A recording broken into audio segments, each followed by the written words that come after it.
Welcome everyone, official welcome if you just popped in. My name is Molly Johnson. I use she, her, hers pronouns, and I'm the director of the Impact Operations team here at City Year Chicago, as well as a proud alumni of City Year. And like I've mentioned, we're so excited to welcome you to this virtual town hall space. Before I go through what our agenda will be, did want to touch on some norms, our norms for the Zoom webinar space. For those of you who are new, to be honest, I'm a little new to the Zoom webinar space as well. So bear with me as I figure this out. So as many of you have discovered, you're automatically muted on entry. As many of you have done or did as you entered, we're going to ask that you rename yourself on Zoom if your name isn't already representative of who you are and what you want to be referred to as. You can do so by clicking on the 3 dots in the top-hand corner of your square. If you have a question, please use the Q&A function. So there is both a Q&A and a chat function on Zoom. For questions, we're asking that you use the Q&A box. If we don't answer your question immediately, it might be because we're getting to that in the presentation, but we'll make sure to answer everyone's questions by the end. And using the Q&A instead of the chat for questions allows us to really easily track if we've given you an answer or not. Feel free to continue using the chat.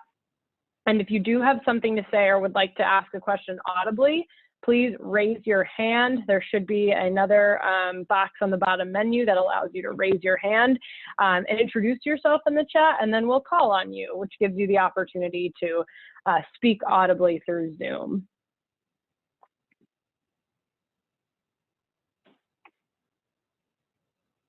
An additional point of clarity is when you're using the chat function, a lot of you right now are sending messages, like in our warm-up, to all panelists, which only sends it to the City Year staff running the chat.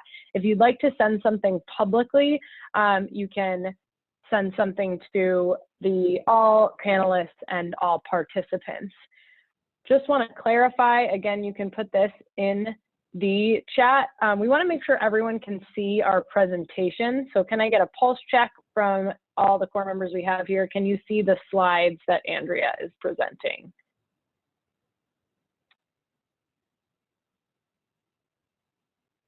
All right, I'm seeing a bunch of yeses come in. Thank you so much for all of that help. We appreciate it. Moving on to what we'll be spending our time on today. So thank you for attending this town hall, this first town hall at the site.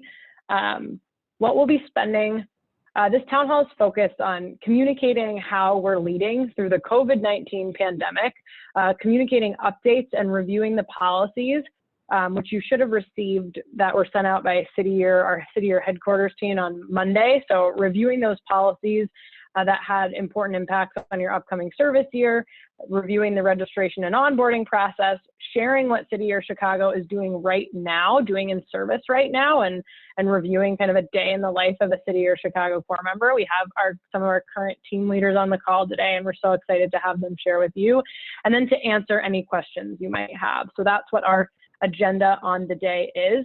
Some logistics, which I started to mention. So we're recording this call, and we'll be sending the deck that we're reviewing out tomorrow. So this recording and the deck you will have access to. We are monitoring the chat and the question and answer box. If we don't answer your question or call on you immediately, it's because there are certain points where we're going to pause for questions or because it will be addressed in the deck. So we'll make sure to give some spaces for pauses and audible questions, but if it feels like we're skipping over you, it's just because we're waiting to that point in the presentation and making sure that we can still fit all of this into the hour that we put on your schedules. To get us started, I'm going to introduce some of the people that are on this call with me. So first, your City Year Chicago staff points. So you should recognize these names and maybe these faces if they've sent a headshot. The City Year staff points are the staff members and team leaders that have so far hopefully been your main points of contact. And they help us break down our cohort of over 200 confirm core members into smaller and more manageable groups to answer your questions quicker and also give you some additional perspective. You'll be hearing a lot from some of us on the call as you transition to service. And so these staff points have been the awesome main points of contact for you so far as we go into this program. Next, I get to introduce our onboarding and registration team, who you have definitely heard from at this point. Aiden and Inez, I'll give you a chance to introduce yourselves. Hey everyone, this is Inez. I use she, her, hers pronouns. I am the admissions manager for City Year Chicago.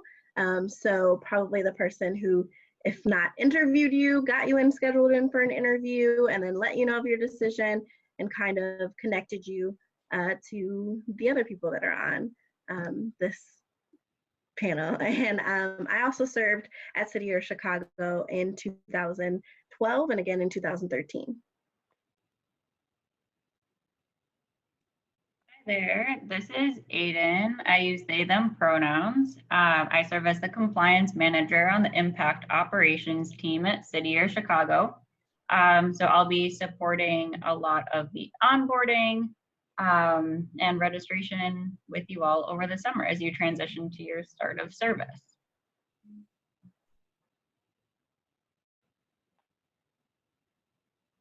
Thank you to you both. Next we have, you've heard from me already, and I get to work with Andrea, who we get to work together to support you in kind of your transition and throughout your core year to help you access the benefits and supports that you'll need throughout your core year. Andrea. Hi everybody, my name is Andrea. I use she, her, hers, and I am your AmeriCorps Experience Manager. Yes, and I served in City Year Chicago as a core member and a team leader in SY. Am I still muted? No, okay. I served in the core SY 17, SY 18.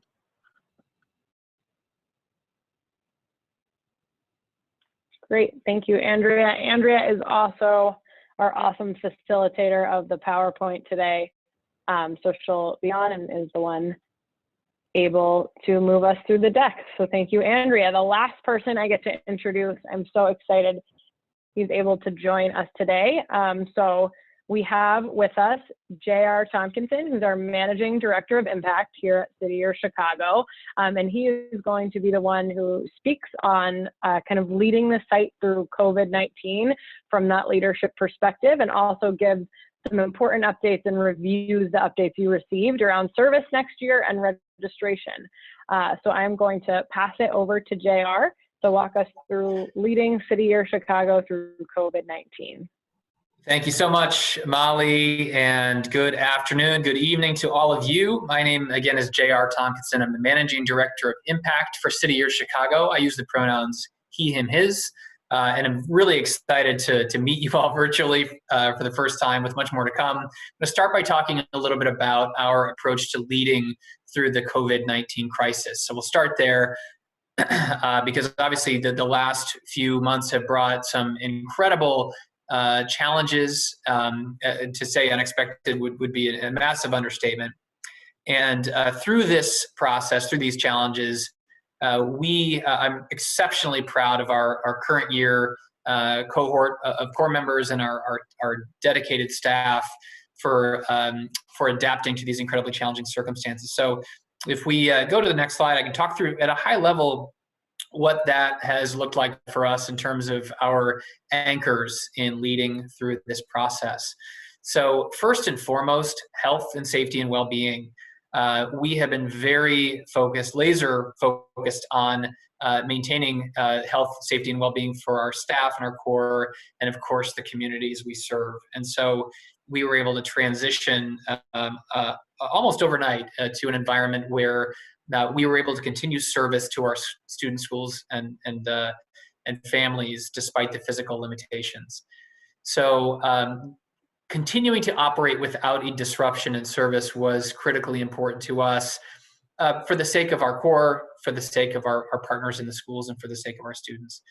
And then finally, a third anchor, as things have rapidly evolved and changed it's been critically important to us to keep our people, our entire team, including the core members, informed, connected, and inspired in the face of adversity. It's been interesting, as I know it has been for all of you, but again, I'm exceptionally proud to represent an organization that's responded to these challenges the way City Year has, and City Year Chicago. So let's keep moving. So again, that's at a high level. I want to talk now about how we have supported our core members during this transition and during the pandemic. So first of all, we have been we work very hard to ensure that all of our core members continue to receive the stipends, health benefits, childcare benefits, and loan deferrals. So there, while this pandemic caught us off guard, that was an immediate focus, was to make sure that none of that was disrupted for our core, and we were successful in doing so with the help of our national partners. Second, we also worked with our national partners at City Year headquarters and with Washington, DC, to make sure that our core members were able to secure and receive full payment of the Siegel Award from the Corporation for National Community Service. So that education grant, there was a lot of behind the scenes work there, but very, very important to us that we follow through on our commitments in terms of that benefit. So that was a big win and a big point of focus for us. Further, we have been hosting weekly town halls with our core members. One of the great benefits of working remotely has been our ability to connect a lot more regularly with our core in ways that can be challenging to do when everyone's dispersed in schools across the city of Chicago. And so we've been meeting weekly. I've been meeting with the core weekly to share information, ask and answer questions, receive feedback from core members, and communicate critical updates. So those have been incredibly satisfying and useful. Next, we have been facilitating virtual service opportunities and training. So we're partnering with City Year nationally, where our partners at headquarters have been providing daily training opportunities for core members. We've been developing those opportunities at the site level as well. And we are also managing partnerships with our schools where we've transitioned to remote learning support. Many of you are likely aware that our students are still learning in a new environment, though they're not in schools. And our core members are playing a critical role in that, supporting those remote learning efforts while we wait for a return to normalcy. So through that, we've been able to not only support students in schools, but we've also been able to support the ongoing professional development of our core members. And then finally, we have continued to make mental health resources available through our employee assistance program and partner clinicians who provide critical ongoing support for our core members during this incredibly difficult time. So even though we're not currently serving live in schools or in an office space, those resources are still available to our core members to support all of them in their journey. So these are just some highlights. I'm happy to answer questions about any of these as we progress tonight. Feel free to share your questions in the chat at any time. But suffice it to say, and as you get to know us, you'll learn more about what drives us, and I will share with you that I am here at City Year because of the core. I'm here to support you, and that's true of my team as well. By the way, I don't know that Molly may have said something about this, but my job is the Managing Director of Impact. I manage the team that supports the work of the core members. So the entire operation that directly supports the core members and the work that you all will be doing reports to me at City Year. So, and again, I'm here, we are here to support the core. So moving on, I want to talk now about some service and registration updates and give you some information about what to expect as we get into the registration process and onboarding and training and all that good stuff. So that's where we're headed now. Let's go ahead and take a look at some critical need to knows for service in 2020, 2021. So certainly there is uncertainty, right? We are first and foremost following the guidance we are receiving from the authorities as far as safety, health, and reopening precautions. But I can tell you this, we are going to be serving schools next year. It's the question of what exactly that looks like is still evolving. We're working in concert with the Chicago Public Schools to figure that out, but we are going to be serving students next year, and we've already confirmed all of our partnerships with schools for next year to make sure that that is happening on day one. So whether it's in person, virtually, or some hybrid thereof, we need core members, our students, our schools need core members to serve, and we're excited to be doing that again for another year. Now, in order to properly engage in our training and services and respond to partner needs, I want to share with all of you that as core members, you must reside in the city where you will serve, and that's Chicago, in time for registration, and to meet any self-quarantine travel requirements that may be in place. Right now, we don't have any such requirements in the city of Chicago or the state of Illinois, but that certainly could apply if you're traveling to Chicago from another locality that requires that sort of thing. But again, the key here is that you need to be in Chicago, residing in Chicago prior to registration. Let's move on. So this little graphic gives you some of the key dates for what to expect.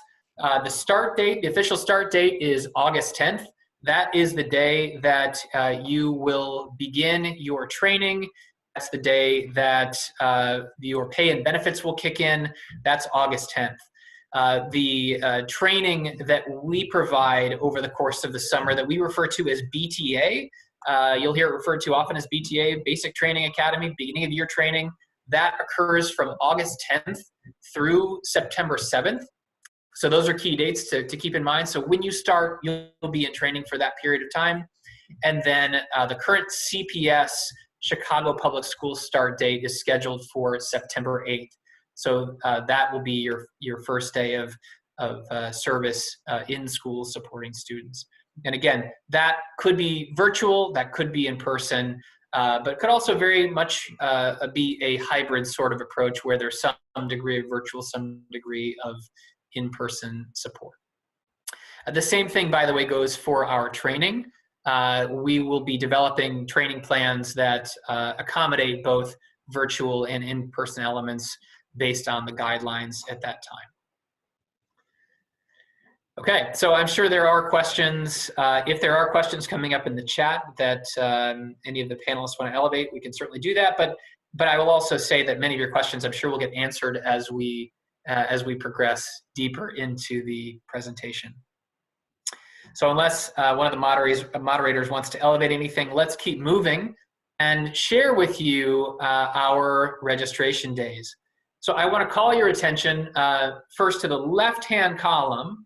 Actually, first let me call your attention to the fact that these registration days are going to be in person. Again, I already mentioned that you'll need to reside in the city prior to your registration date. Okay, you need to be a Chicago resident, and then you need to be at these registration dates in person. Now, we are only going to be conducting the minimum required exercises at these in-person registration days. There will be a lot of orientation, registration, onboarding types of activities that we can do virtually, but these local registration days will be limited to the things that we have to do in person, the registration days period. So for local core members, if you are already in Chicago or you're going to be in Chicago before July 1st, we have carved out a series of dates for you in July to complete your registration in person. You'll see that for those who are traveling from out of state, who might need a little bit more time to get settled in Chicago prior to registration, we have some dates identified in early August. Now, you will be receiving a sign-up form in the next few weeks, and that form will ask you to select a block on a particular day, and then from that block that you've selected, we will be assigning you a specific time for your registration appointment. Okay, so it'll fall within that block of time that you request. Again, if you're local, if you're going to be in Chicago in early July or before July, we will ask you to register on one of these dates in the left-hand column in person based on the blocks in that email. If you're coming from out of state, you'll do the same, only in August, provided that you can't make it earlier. Okay, hope that's clear, but certainly we are here to answer questions, make sure we have addressed any questions you have. So again, please share them in the chat while we continue. All right, so Aiden, are you taking over here? Ready to speak to why we're relocating? Yep, that's me. Okay. There are some questions coming up in our Q&A module, so we will get to those in a little bit. But just to provide a bit more context around the relocation requirement and needing to be in person, even though that does seem, we understand that could seem potentially scary at this time. But due to federal and AmeriCorps based regulations, it requires us to verify your identity documents in person. So in order for us to remain compliant with those mandated requirements, we can't host this particular component virtually. So we've done the best that we can to move as many of the components of registration to a virtual space. But this particular document verification does need to take place one-on-one and in person. Additionally, even if working with students happens virtually in the fall, it's an AmeriCorps requirement that you need to reside in your service city, regardless of whether you're working with students in person or virtually. So as we move through all of these components, from registration to training to service, we're prepared with contingency plans of virtual, in-person, and hybrid sessions, depending on whatever the regulations look like at that time. And so we'll continue to host spaces like this and keep you informed via email as those develop. And then moving on to the next slide, I can talk a little bit about what our registration dates will look like, so you can be prepared for what we'll be doing. We're going to be hosting small group sessions, minimizing the amount of people that will be present in a space at one time, adhering to all of the local and federal guidelines around that. So we'll have group sizes of no more than 10, increased sanitization, physical distancing, and personal health protocols.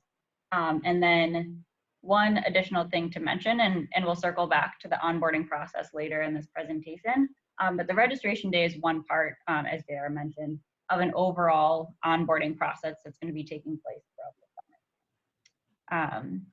And JR, I will turn it back over to you to talk a little bit about where to find more information and resources as we move forward. Thank you, Aiden. Yes, so this is really important, everybody. You should have received an email with a registration guide and FAQs. And I know we all get more email than we probably would like, but the stuff that you're going to be getting from City Year and have received from City Year is very important to getting the year started on the right foot. So please, if you haven't already, carefully read that registration guide and those FAQs, which contain all the details you'll need, at least as far as what we know today. And then moving forward, continue to check your email regularly for any continued updates around service and registration, as we will be continuing to communicate with you as anything changes. And then finally, we have our confirmed course site for a great resource for regular updates and FAQs and other resources. If you haven't visited that already, you want to check that out, bookmark that site, and make sure to check in routinely. So lots more information out there that you can't get to all of it tonight, but it's out there for you. You just got to know where to look. So thank you for keeping up with that. And thank you, JR and Aiden. Before we are going to move on next to some supports and resources on relocation within the COVID environment, I am going to pause here and answer a few of the super common questions that we're getting in the Q&A. So the first one that we've gotten a few times is if you are a resident of Illinois, but not necessarily the city of Chicago. So if you live in a near suburb and you're planning on living with your family for the time being, can you still register? My understanding is that the answer to that question is yes. If you live in a near suburb and you are living in a place where you could conceivably commute in for in-person service, the answer, my understanding is yes, and we will double check with our headquarters team who is running all of kind of the safety protocols and running the COVID environment through that. So for example, someone said a near south suburb or just in state but a different city. And so yes, the one caveat that I would say is, like JR mentioned, we don't necessarily know in August what the environment would be, whether it's partially in person or a hybrid or remote.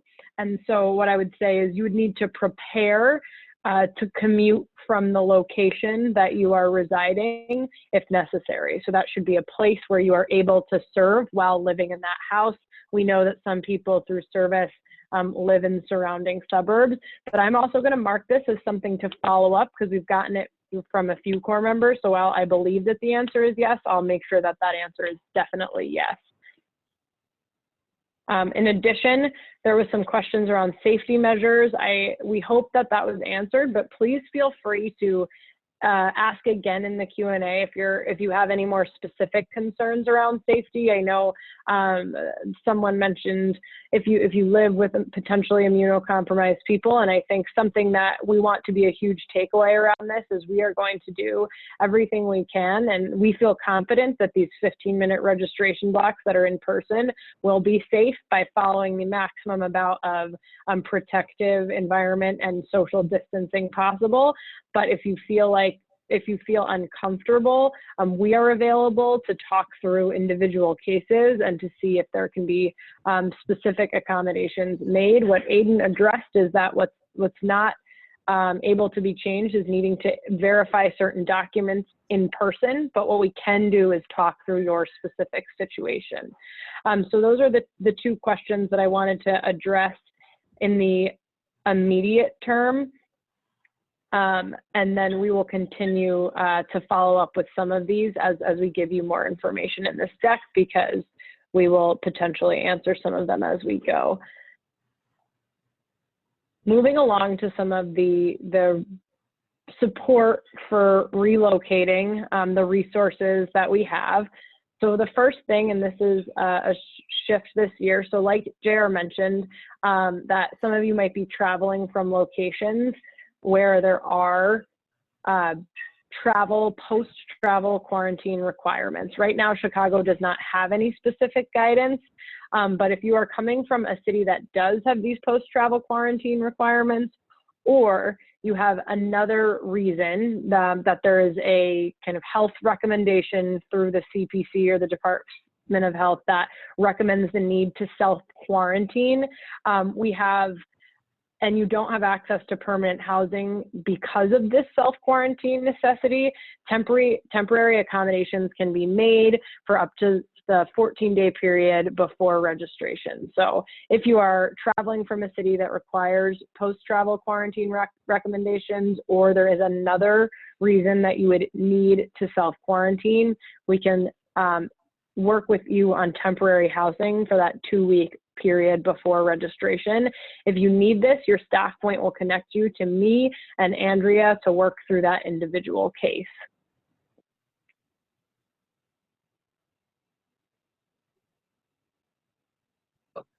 Hi, you all. So our next, we have 2 benefits available for core members that are relocating, regardless of COVID conditions.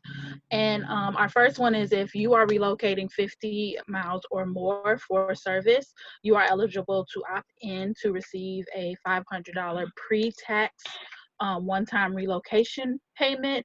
One thing about this is $500 is pre-tax what we've learned from core members is after taxes hit, it's around $300 to $400, just to keep that in mind.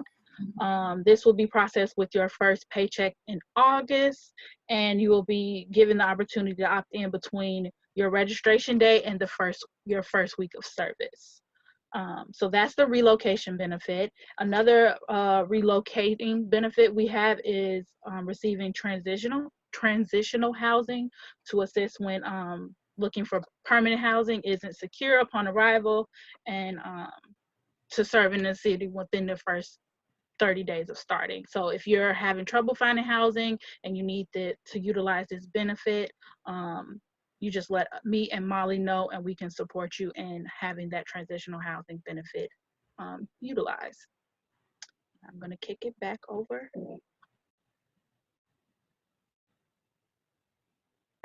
Yep. And like JR plugged already, so we have a few resources on the City of Chicago website to make relocation and housing a bit easier. And we've updated those for the specific kind of process this year. So on our website, we have a big collection of housing resources, including the roommate survey and answers to support you all in connecting with each other and finding roommates in the core. We've also updated our neighborhood resources and guide with some kind of frequently asked questions about where to live in Chicago, knowing that it might not be as easy or as feasible to visit the city ahead of service. So we've updated our neighborhood guide with a lot of answers and questions and resources, and also some information from this year's core about where they live, the public transportation they take to work, and just a lot of overall tips about their process for finding housing. So all of that is on the website, along with the different surveys and resources that we have. We're going to take a little bit of a longer pause for questions now and read through the question and answer function in the chat just to make sure we haven't missed anything. So feel free to pop any questions in that Q&A if we've missed it. I know one thing that was asked and I can address is the question was, are we receiving bus cards for travel? And if so, when we will receive those? So I think this is a great one to answer for everyone.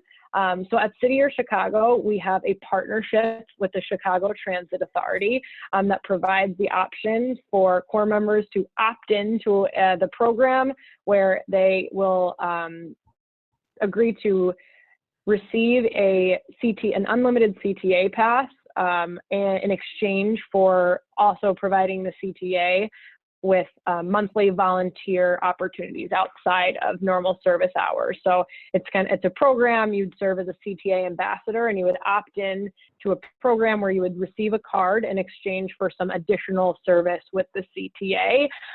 What's important is that those cards are historically given to core members who opt into the program in September. So that is our average time when core members receive CTA cards. That's important to note because that's after your first month of service. And that's the soonest that the CTA is able to initiate the partnership with City Year. I will also say that we don't know with certainty that those cards would be received in September of this year, because we would still need to wait and understand what the COVID environment with this CTA is. So we do have an active partnership with the CTA still. We do anticipate core members to have the option to opt into that program, but what we don't know yet is the timing of that, other than it will be after those registration days and that first month of training, if that ends up being in person. So I hope that was helpful. I know that's a key question. We get a lot of information about CTA.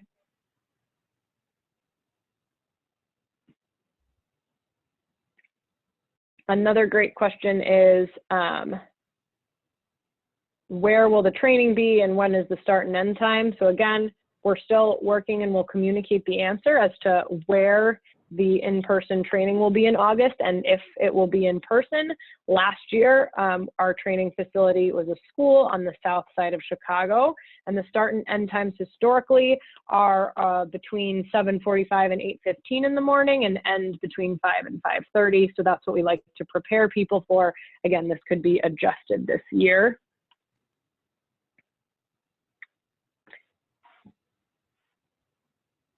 stipends are received. The question is, will you receive paychecks or direct deposit? You set up direct deposit in your first week of service.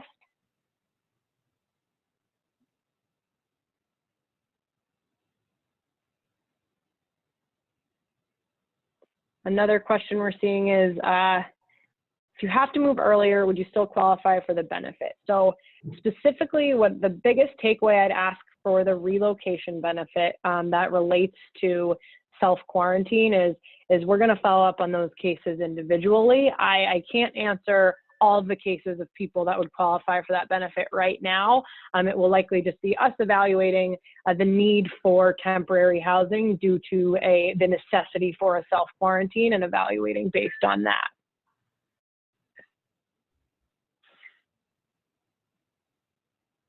There's some specific questions that we'll answer in a one-off way, but the last theme that we're seeing is around school placements. I first of all encourage you to click the link when we send it out to the housing resources. That details a ton of answers around how we place core members at school placements, and I definitely encourage you all to read about that process. The school placement process happens in August after your start date.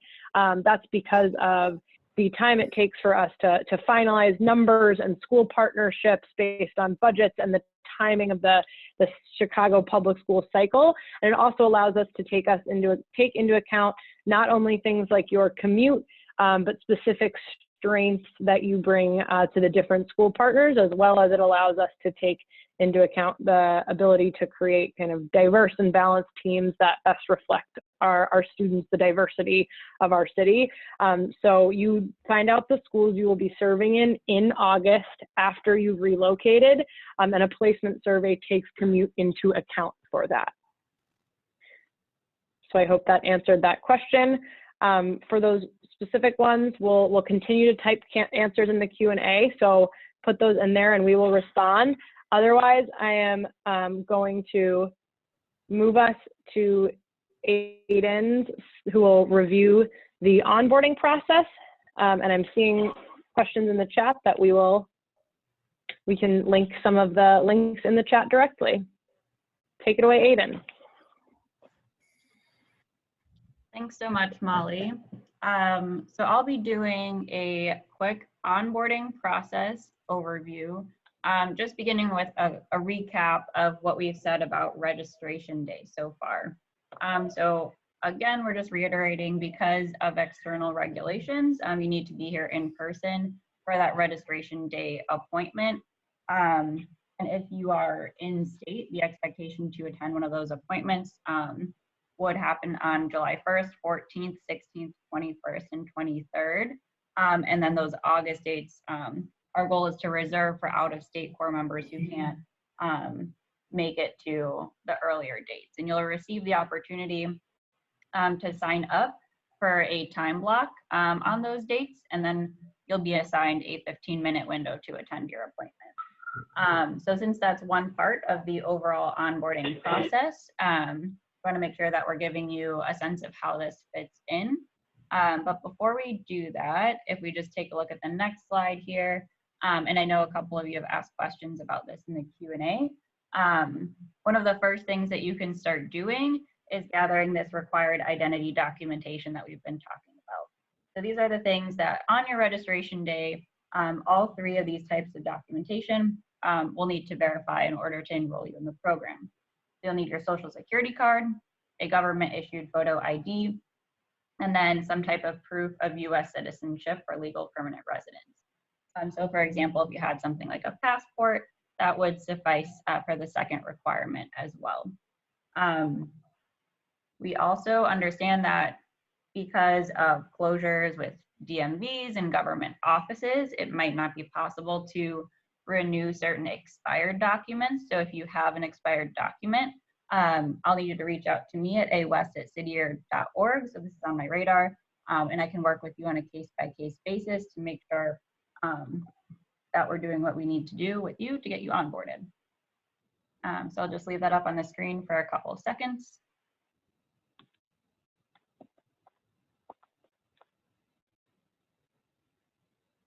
And then moving on to the next slide for the onboarding process overview. This kind of outlines a high level look at the steps that you need to onboard over the summer. And I would recommend taking a look at the hiring and registration guide that was sent out by HQ this past Monday, the 18th, because it breaks down these steps a little bit more specifically and provides pretty clear directions on how to complete each component of this overall process. And our team here that's on the call today is here to support you in all of these steps because we understand it can seem like a lot. So I've already talked about step one, gathering that documentation. A lot of you have already been diligent about completing our second step here, which is your CY resource onboarding tasks. That sets you up in our system, and completing those actually triggers the remaining tasks to be sent to you via email. So the next two things that you would receive are going to be steps 3 and 4. You're getting an invitation to enroll in your My AmeriCorps portal. That's one email. And then you're also receiving an email from backgroundcheck@cityyear.org that explains how to complete all 3 of your required background checks. So there is an online component to your background checks, and there are in-person components to your background checks. The online one is through TrueScreen, where you're uploading your ID and entering information online through a portal. And then the other 2 are those in-person fingerprinting appointments. So those won't take place with us. Those take place with external vendors. The first is called Field Print. If you're out of state, you can do that at any location near you. You'll set up an appointment, attend the appointment, and bring your 2 IDs. Accurate Biometrics is the vendor used for the CPS background check, and you'll need to be in Illinois to complete that check. So that's another key piece why being here in July for registration is going to be super important. So you'll need to go to an Accurate Biometrics location, complete that check, again, bringing a government issued photo ID, and they have walk-in appointments available. You don't have to pay for any of these background checks. The directions for submitting it under the city or organization name are provided in that email. All right, so step 5 could take place before or after your in-person registration day, depending on which date you choose. But as JR mentioned earlier in our presentation, there are virtual components of registration, specifically some required trainings and service preparation. So those will be hosted by us and other key City or Chicago staff over the summer. And you'll need to attend those in order to be on track and onboarded to the program. So we've talked about step 6, your in-person registration day appointment. That's at the City or Chicago office, which is located in downtown Chicago. I've got a great question about that in the chat, so thanks for highlighting that. And then lastly, within the time frame of these other steps, you can work on at any time getting your TB test done. It's about $30 to $40 at any walk-in clinic, but we want to let you know about that sooner than later, since unfortunately City Year can't reimburse the cost of this. This is just a requirement for working in CPS as a volunteer. I'm going to pause here to let everyone kind of absorb the content of this slide, take a screenshot of it. Again, all of these steps out are sent out via email and are in that hiring and registration guide. But we'll just pause for a moment and I'll check the chat and Q&A if anything came up that I'm not going to get to in the next couple of slides. A great question about TB tests are coming through. The TB test needs to be dated within 70 days of your first day in a CPS school. So depending on when you got that done, yes, but if it was earlier than that, no. A question about fingerprinting through other vendors. I'm seeing some folks ask if you've been background checked before, if you can provide us your results. Unfortunately, no, because City Year and CPS are using specific background checks that are examining certain criteria. So it needs to be through the required processes that are specified in this presentation and were sent to you via email.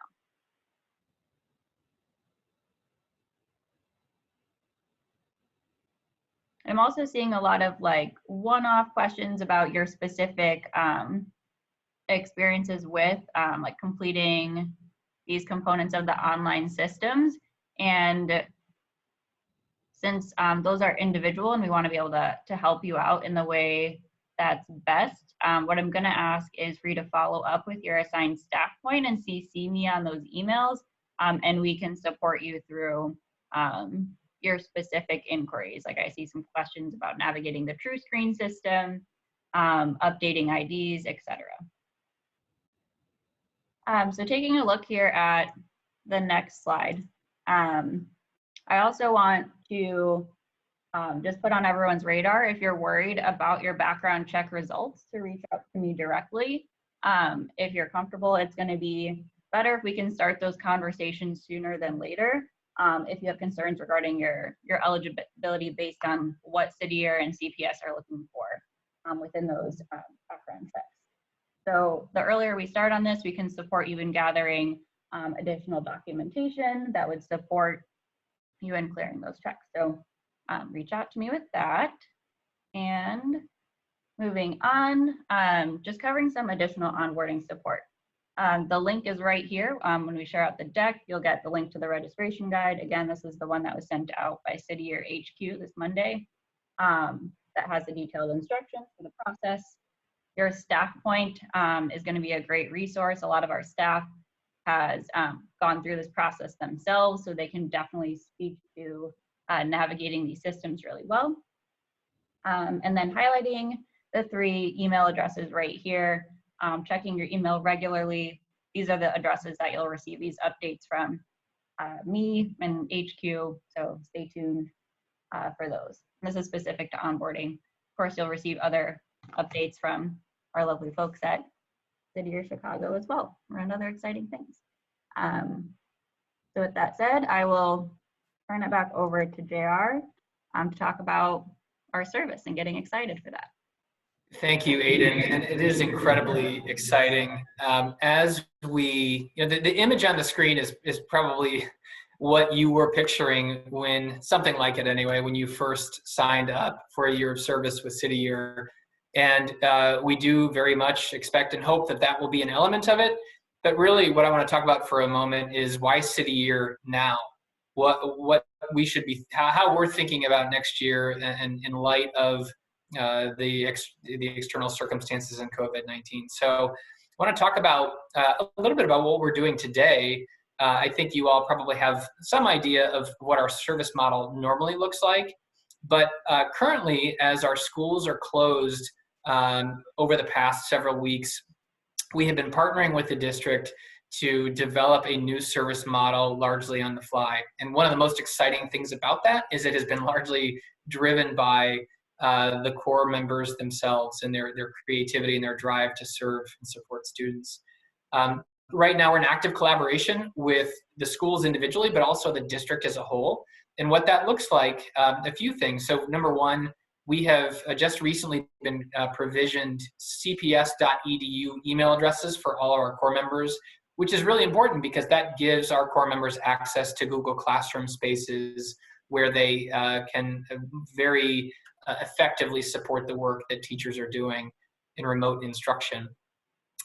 Our core members have stepped up in a lot of ways, but some examples here, supporting during direct instruction, moderating chat, working in breakout groups, office hours, homework help. Our core members are helping to create content for partner teachers and are in many cases collaborating on some really cool content that's getting delivered online to our students. And this is really big. It's not, so much of it is not about instruction, and that's certainly an important part of our service model, but it's about engagement. You can imagine, I'm sure, how difficult it is for our CPS students to be at home right now, disconnected from their school, their community, their city or core members. And by being present online through this content, our core members are really creating a more positive and engaging space for the student, which is so important to their ability to learn in a remote environment. Part of that too is motivational instructional videos. Again, just some beautiful stuff that our core members have put together and published for students. And then also in certain cases, we have core members making phone calls home to assist families to make sure that the students know where and when to be online and to check in and see how students are doing, and make sure we're providing behavioral supports. So these are some of the examples. We are in the process of harnessing all this. We are learning right now, but we are also building because, again, while we expect there to be some measure of in-person service next year, there will also be likely some degree of remote support. We don't necessarily know what that looks like yet, but we are getting ready so that whatever it looks like, our core members are in the best possible position to support students in schools. Molly? Great. The next piece that I am so excited to introduce is our current team leaders and core members who are on the panel and in the town hall to talk to you about a day in the life of a City or Chicago core member serving right now. We're so excited to have them with us. They're outstanding examples of service in the current environment, and I'm sure they are going to be much more fun to hear from than any of us talking about these logistical pieces. So to get started, Sydney Hicks can go ahead. You can introduce yourself and take it away. Hi, everybody. I'm Sydney. Most people at City call me Sid, but I am the team leader at Sullivan High School on the far north side of Chicago in Rogers Park. I also served there last year as a core member, so super excited this year to be back being the team leader. Our weeks have been kind of different every week, but we've been fortunate to be able to be in our Google Classrooms with our students for a couple of weeks now. So the average day, I guess, for me, it involves a lot of like checking in with my core members and the people on my team to see what's going on in their classrooms, to see what work they have going on. And mostly for me, like the most important thing is to always be aware of like what their needs are, because on a personal level and with the service, I know that there's just like there's a range of things that come up, especially during this time. So my day consists of doing a lot of check-ins and meetings and things like that. And for them, we start the day together in a first circle, we end the day together in a final circle. So we have that time to connect as a team and check in and figure out where everybody's at. And then throughout the day, they're doing some work in office hours with their teachers. So their teachers have set up classrooms and they have virtual office hours where students come in to engage and get help on content, but also just like say hi to their teachers in their city year because they miss them. And so they sit in those office hours with their teachers and also do a lot of work outside of that to just create content to share in the Google Classroom. So I have people on my team who have been doing, two of them are creating a podcast right now on like current events because there's a social studies project going on at their school. And I have other people who are creating videos with their teachers, who sit in the office hours just to be a resource for the students who come in, who need help with their math problems, just kind of a range of things, whatever the students need, and however they can best partner with their teachers. So yeah, that's kind of what their day consists of with the school and with their students and teachers. And then outside of that, we have lots of spaces to make sure that we're, as a team and a city year, like staying connected and building community and stuff too, which I think has been really nice throughout this remote period. I think like a challenge of remote service has definitely been not having the in-person connections because a lot of our work is so people-centered. So when you don't have the person-to-person contact, some things can feel like a little bit distant, but I think we've been doing a really great job as a site to just make sure that we're like creating lots of spaces to connect and keep our communities really strong. So that's definitely been a joy to be able to be in those spaces every day and every week with with all of them. So yeah. Thanks so much, Sid. I'll pass it next to Alex. And another note is Sid, Alex, and Trixie are panelists. So if you put questions in the chat or through the Q&A, I'm sure they would be happy to answer any questions you have for them about serving as team leaders and supporting their core members through remote service. Alex, passing it over to you.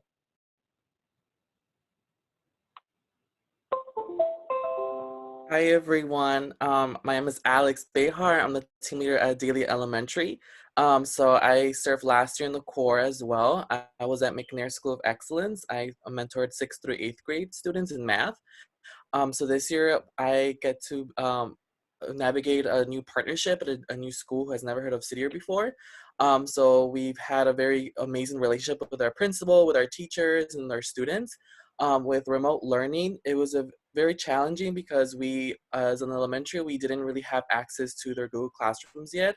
And finally, we were lucky enough to have access to our Google Classrooms. A lot of my team members have had they've been supporting their teachers and on their remote Google Classrooms this past couple weeks.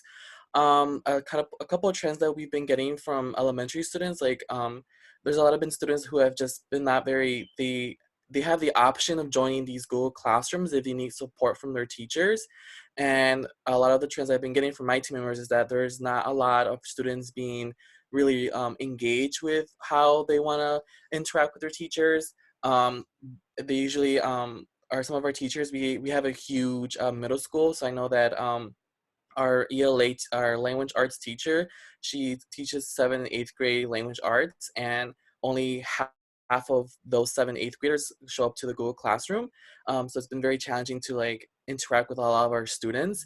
But some things that we have done is we've also interacted with our students and our teachers and with Cityr and through our Instagram team page of just like sending out messages and just being there for them. So I feel like a lot of my team members have been very, and they've been enjoying it, but they also just been like bringing me and our manager the challenges so that we can be able to troubleshoot those as well. And then for me, my kind of day is kind of like just the same thing as Sid, of just like making sure I constantly check in with my core members, and I'm also constantly checking in with my manager and making sure that if there's anything wrong, if there's anything that they need help with, I'm there for them. So yeah, it's been very challenging to like being able to have those in-person interactions a lot with my team members, but I've been going it day by day. So I think yeah, I think that's all I have. Thanks, Alex. And last but not least, Trixie. Sweet. Thanks, Molly. Hi, everyone. My name is Trixie Cortez. I proudly serve as a team leader at Randolph Elementary, and I use she, her pronouns. Like Sydney and Alex, I also served previously in the core, but I actually served in Columbus, Ohio as a first-year core member, and I moved back to Chicago to serve my team leader year this year. And as far as my experience in virtual and like remote learning go, like I want to echo everything that Sydney and Alex have said. It's definitely challenging, especially because all of our work is like people-centered, like Sid said. And it's really hard to make those connections with people, especially young students, through a screen. So my team works with 4th through 8th graders at Randolph Elementary, which is on the West Englewood neighborhood of Chicago. And a lot of them, it's just like a lot of like equity issues. So a lot of them don't have their own devices, or they might not have access to stable internet connection, which is why a lot of them don't show up to their to their Google Classrooms or like Class Dojo. But we've been really interacting with a lot of them through social media, but like through proper channels. So we have a school Instagram page, and that's where we post our Monday morning messages, or just like we call them like positive school content. And it's videos of our core members like encouraging their students to show up to their Google Classrooms, encouraging them to like actually like respond to their class discussions, and just we want to like see them and learn and interact with them on there. And so that's like what we've been trying to like really push for. As you all know, like we've just gotten our CPS emails this week, so we're really pushing hard to be in those Google Classrooms starting next week. Besides like Class Dojo, which I think like CPS is trying to like move away from because they want it to be more official with Google. We're really like fortunate to like have those emails so that we can get started with like that service. But as far as I know, like my team has been doing their like service through Class Dojo, and I think like another platform that's like been pretty cool because they get to comment on like the students' work. They can like post a video to their students, or I think like they send the video to the partner teacher, and their partner teacher posts it on the platform so they can watch. But my day is like pretty much the same as everyone else. I start off with like our first circle, which is like where my team meets in the morning just to touch base. And then I'll be popping into like all of my team's Google Classrooms to make sure that to keep them accountable, and also just to say hi to like all the other students. And then I also served in a 5th grade classroom tutoring in math. So I'll be doing some extra support between like the 10 to 1 block, which I'll be working with my like own partner teacher to like talk to and learn with my 5th graders. And then I'll end the day with like our final circle and everything. But that is the day in the life of my City Year experience. Thanks, everyone. Thank you so much to Sid, Alex, and Trixie for sharing. We will I'll ask the 3 of you to just monitor that Q&A in the chat. We'll do as well, so we can keep us moving and get you out of here on time, but still allow you to kind of interact and engage with the senior core members we were lucky enough to have on the call today. So thank you all, and feel free to ask some questions in the chat. JR, passing it back to you. Is muted. Thank you so much to our senior core. Great to hear from the 3 of you as always. And yeah, so you heard a little bit about a day in the life of our current service, and that's again our remote learning support. But we do fully intend to return to schools when it is safe to return. So we'll be watching that guidance and prepared for any number of scenarios. Needless to say, the safety of our core and our staff is our #1 priority with far and away. And so we will be resuming in-person service once we're confident that we can adhere to appropriate social distancing, PPE, and safety guidelines. Again, this is all in the works, but we'll have plans for numerous contingencies.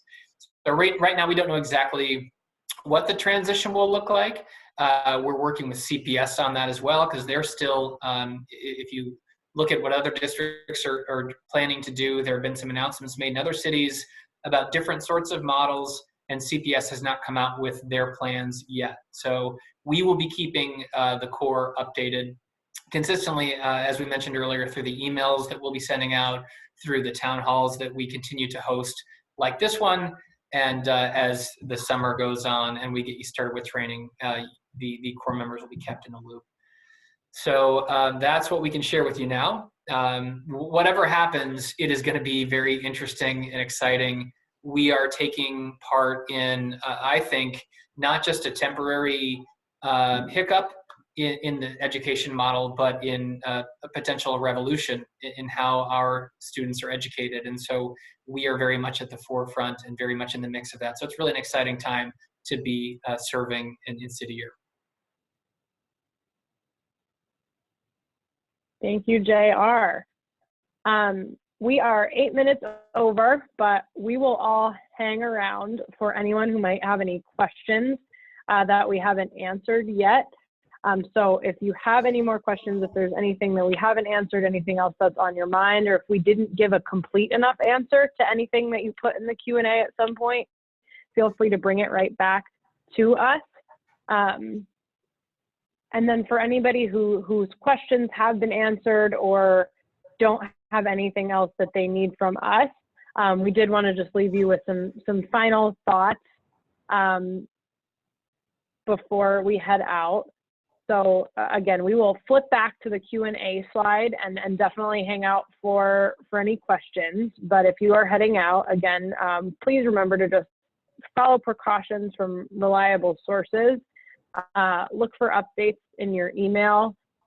feel free to reach out to anyone here, your staff point or us, if you need clarity on those items. We're all here to support. And most importantly, care for yourself and be thoughtful of others.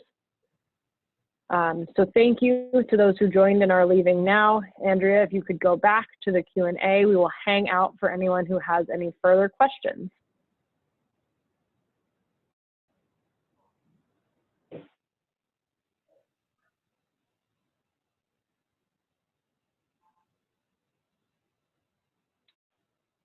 Aiden, we have a question in the chat. There was a question before around accurate biometrics, since this was the first time some people were hearing about that, since it's the Chicago specific check.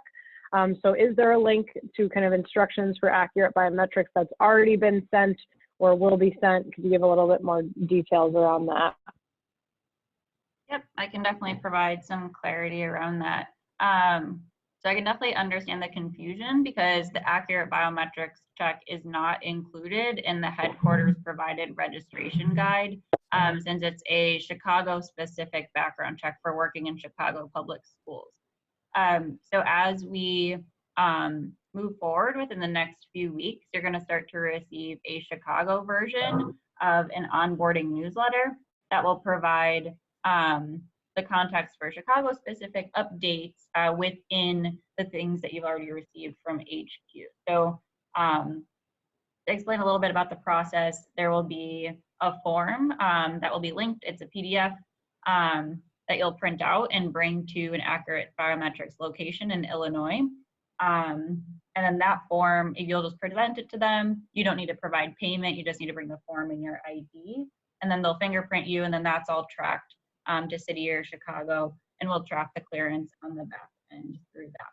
So again, you don't have any email instructions about it at this point, so you didn't miss anything so far, but it definitely will be included in the Chicago specific version of these directions that you'll receive within the next few weeks in the onboarding newsletter. Hopefully that provides a little bit of clarity around those questions we were getting.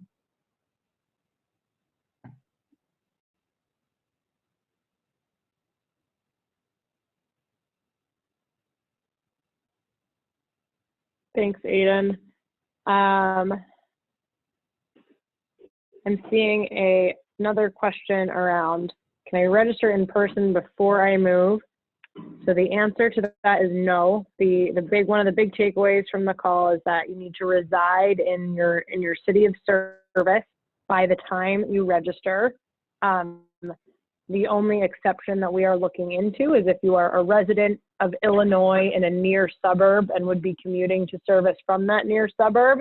And that's where we believe the answer is yes, because you are a resident of the greater Chicago area. And we are confirming that, and we'll send that in a follow-up email to this. So yes, you need to move to Chicago before registration, unless you live in the Chicagoland area.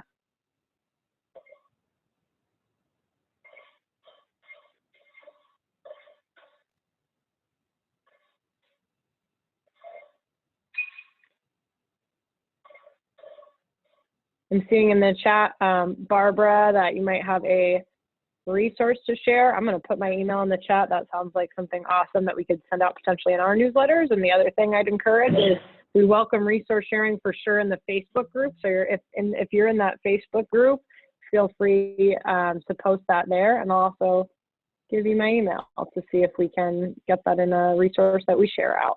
That's awesome. Thank you.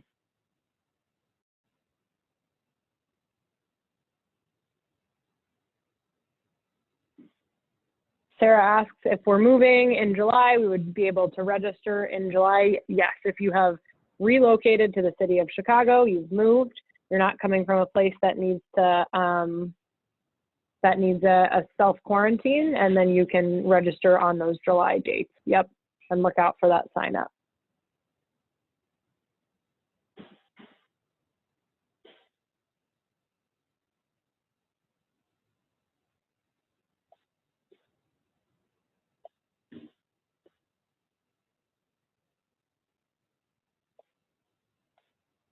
All right, I am not seeing any other questions. So with that, we can conclude this town hall. Again, the biggest thanks for all of you for being here. We are so excited that you've committed your next year